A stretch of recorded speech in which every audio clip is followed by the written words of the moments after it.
did the authentication in the DM set, but it's a safer way of doing it. And when you do that, you set up a web interface site, and you choose where will the authentication happen, and then you say on the access gateway. And this is important because you can't change it afterwards. You have to do it when you're setting up the web interface site.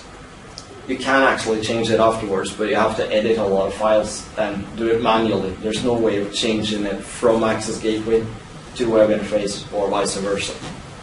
When you do that, you have to put in the authentication service URL, and this has to be the IP address or DNS name of your access gateway, and with an authentication service at the end. So you just server name, port, and then that service.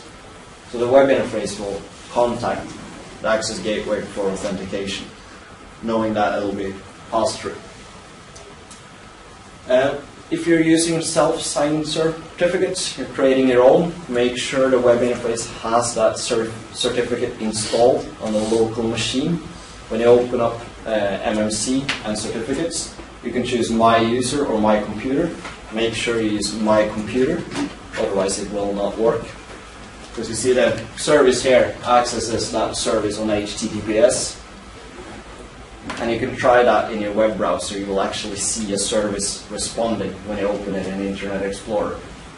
So make sure that works. The firewall's open, the service will show up as square, and then some numbers and text inside. If there's no response, you have a firewall issue.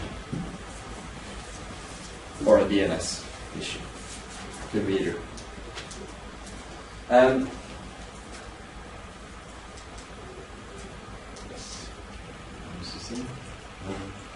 On the web interface, you have to make sure that you can reach the access gateway. And since that's normally an external name, you can add it to the local host file.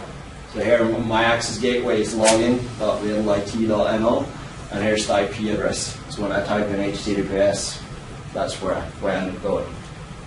That should work. But that's something people will stop at and they're like, there's something wrong here, there's something not working right. And on the access gateway itself, you put in the address for your web interface. You choose your authentication profiles, so you can have a primary and secondary one. And remember to tick this box that says single sign-on to web interface. So that means you log on to the access gateway, that verifies your username, password, RSA, and then web interface will log you on automatically. If you don't tick that box, you will get a second sign-on at the web interface, or just an error message, depending on how you configure the web interface.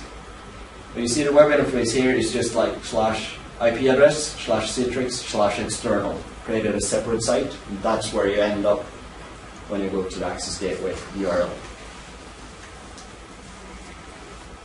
If you use something else than RSA and you use Radius instead, there's one slight problem with the current access gateway, and that's that the login field now looks like this. Username, password, and password. And authentication profiles, you can change them around. So you can choose LDAP and then Radius, or Radius and then LDAP.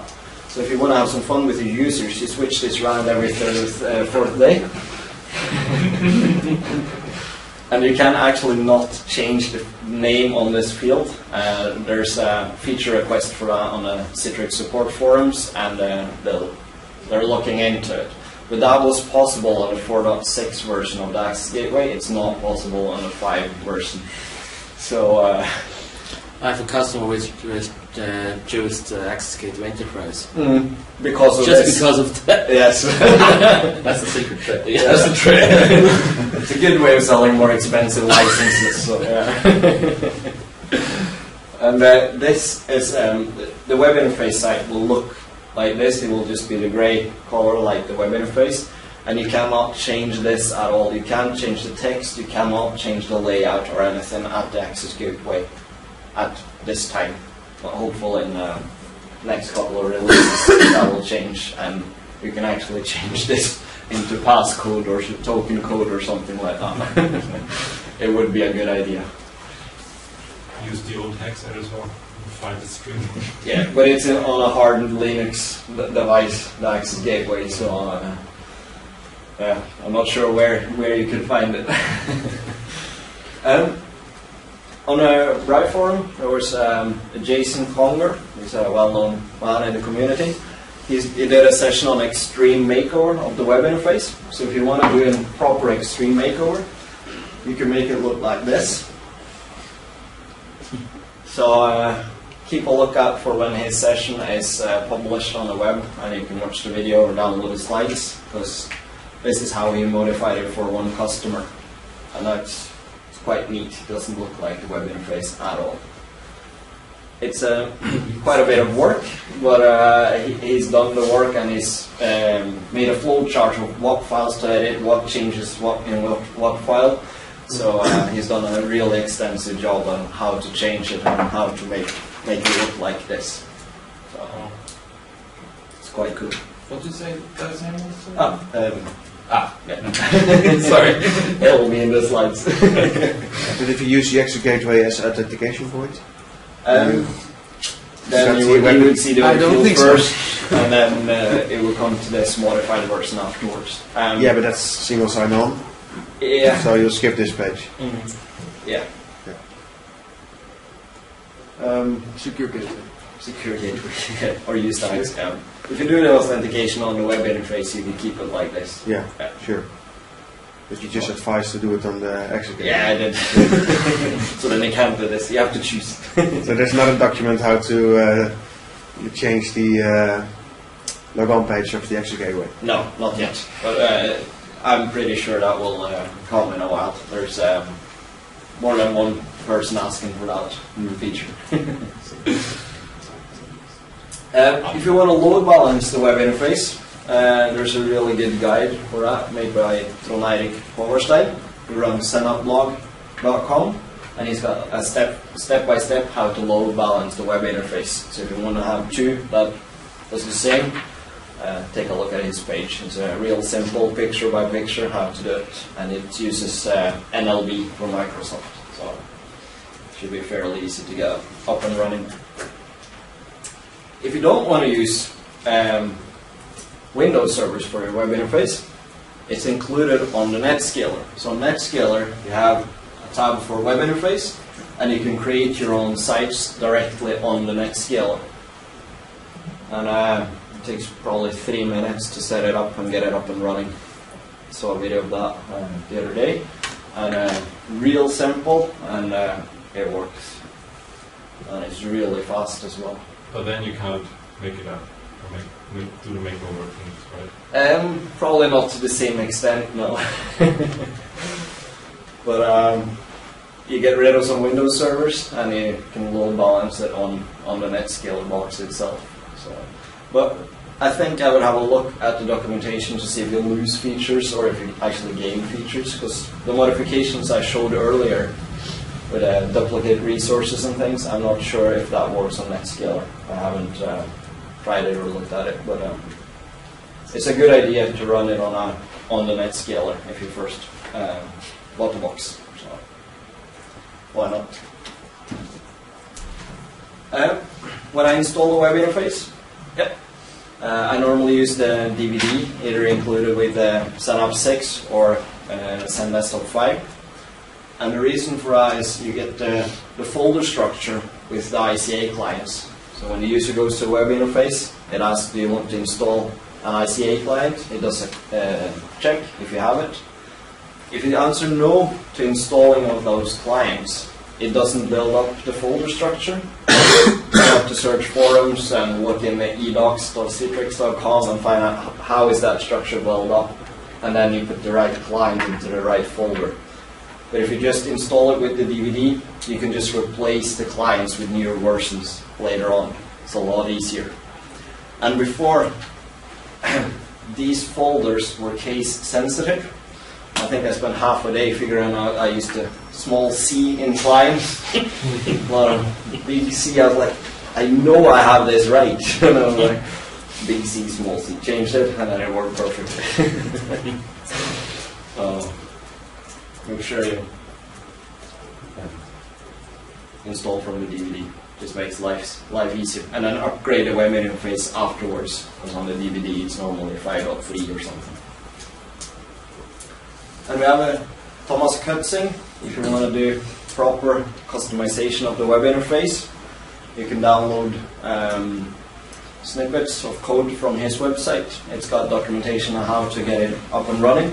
So here's one example where you see what user logged on and what application they started, what time, what their client IP address was. So it's like an analyze center to see how much it's actually being used. And he told me just to say greetings to all the other geeks.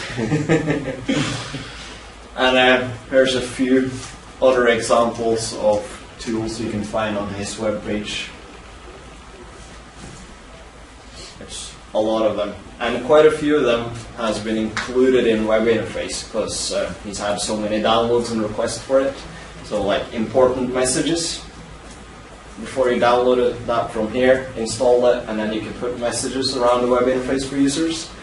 Now that's included in the web interface from Citrix. You can post messages on the front page, after logon, before logon. Yeah, which I have quite a few useful tools here. Any questions? Yep. About the load balancing, most of my customers are not allowed to introduce network load balancing for Microsoft because the Cisco protocol is Cisco switches get mad of this MAC address changings.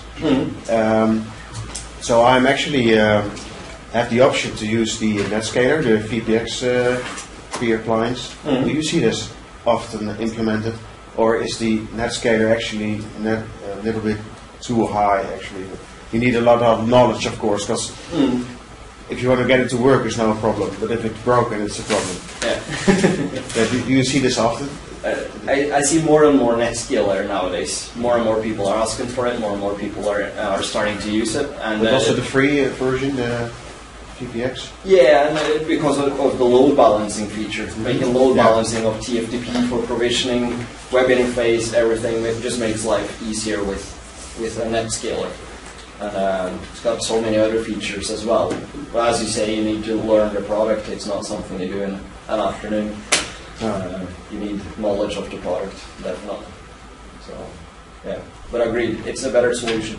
But for the online plugin, if you don't use the web interface website, but use the services site, that agent, you can have multiple web interface. You can point to different servers.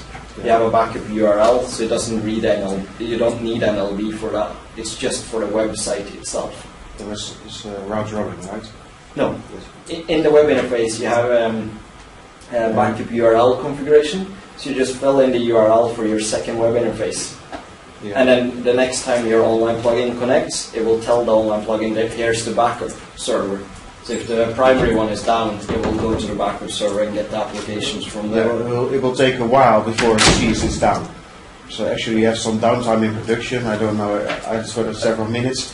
And after that he sees, oh, my primary site is down, let's use the backup site. Alright, I didn't think it was that long a timeout before it goes to the other side. No, this was previous version, so maybe now it's... You can configure the monitor to be very quickly aware that the site is away on the NetScaler. Oh, yeah, on the NetScaler. But this was on the service side. Yeah, but that might have changed the last time I tried it. I felt it was quite quick. The client should realise within, as soon as it times out on the first one, if it's got a backup and it then just switches off to, well, just don't put a backup on. It comes once. Yeah. On the web interface, you notice that they have to cut it off. Yeah, well, it's not a web interface, it's a PN agent feature. So But yeah, it's the agent that knows there's a backup set. The web interface doesn't really care. Exactly. But any other questions before we wrap up? Any other thing that might be worth looking at is IE9. IE9 breaks WI because they tighten down they tighten up something. What does it break? It breaks web interface launches. Completely? Yes. But there is a KB article out there and some fairly simple fixes, a couple of simple fixes. I would put it in your trusted sites, or you can delete their own mine type. But it's they locked it down a bit harder.